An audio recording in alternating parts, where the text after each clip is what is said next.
Shalom, shalom. Giving honor and praise unto the Most High, the Creator, the Maker of heaven and earth. My name is Yeshaya Yisrael, and in this particular short Hebrew presentation, we want to go over the aspect, as before, regarding biblical Hebrew, how it's used, how it's spoken, sentence structure, and grammar. As you may see, the vowels are not put in, and we will, put them in as we go along.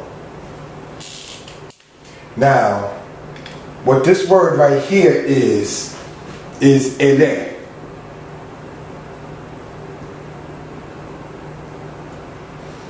This word here, ele, means these, or these are.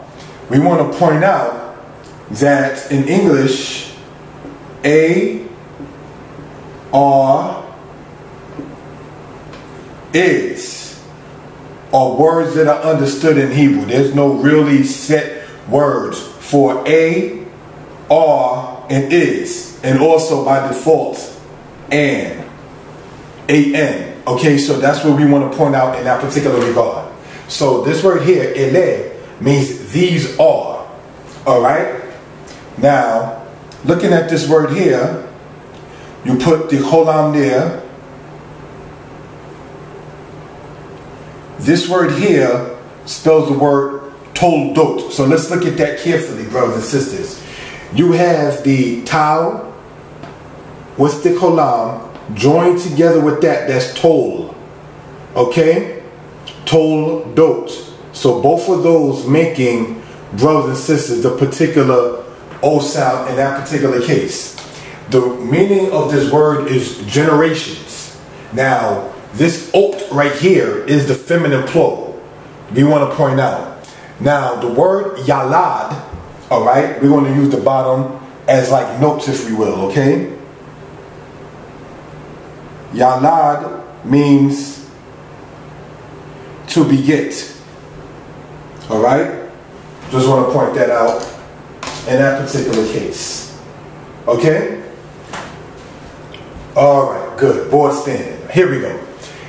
Toldot, from initially the root word yalad. Okay? So, these are the generations of. In this case, the word of is also understood, as in AR is and and. Alright? Here we have the word here, noach. You have the noon with the cholam, zinachet here with the patak.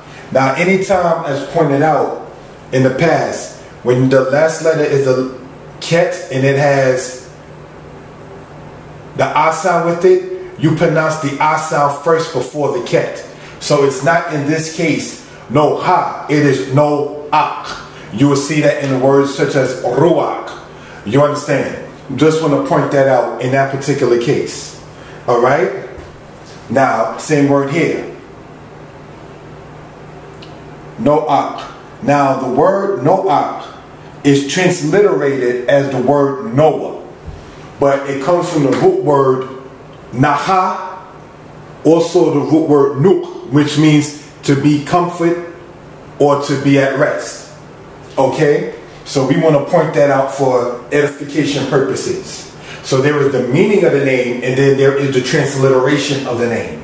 The meaning of the name is comfort or rest. The transliteration is Noah. Okay? Here we see the word ish. The word ish means man. It's also translated as the word chief. Alright? So we just want to point that out in that particular case. Noach, ish, and then the next word we see here,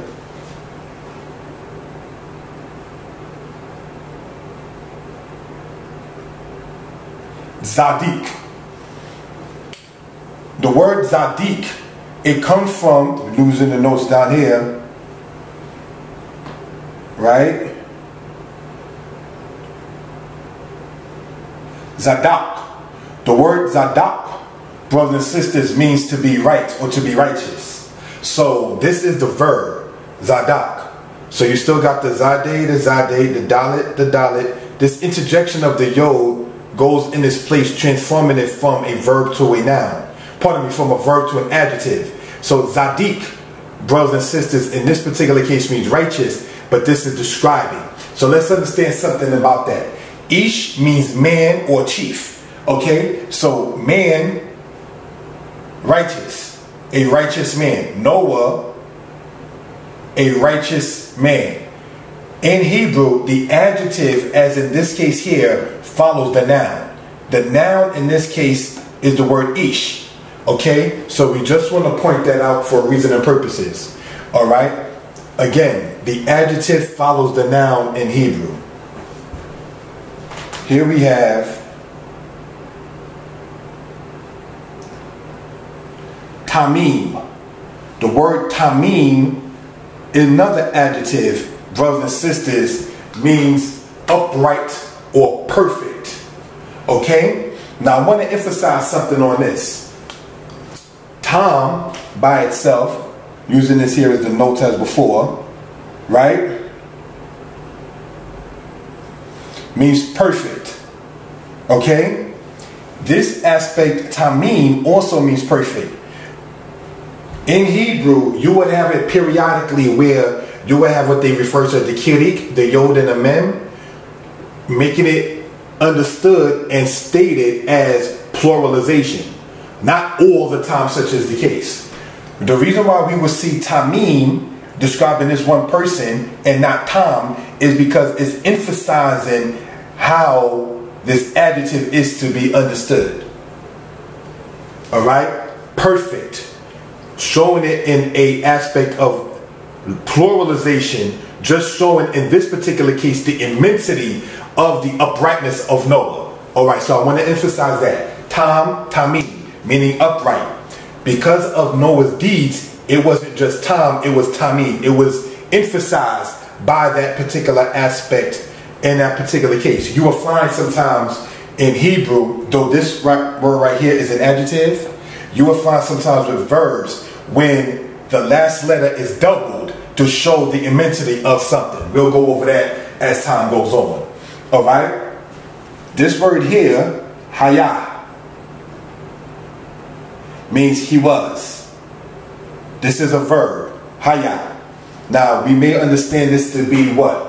A lamed hay verb, brothers and sisters, because it ends with the hay. So, this is something we want to point out. Not 100% when something ends with the hamatz and the hay makes it automatically feminine. That's not 100% as in this case here. Alright? This is a verb and this is referred to in the masculine aspect. Hayah means he was. Now, hayta would be she was. But we'll get into that when we conjugate that verb in future lessons. Okay. Then we have here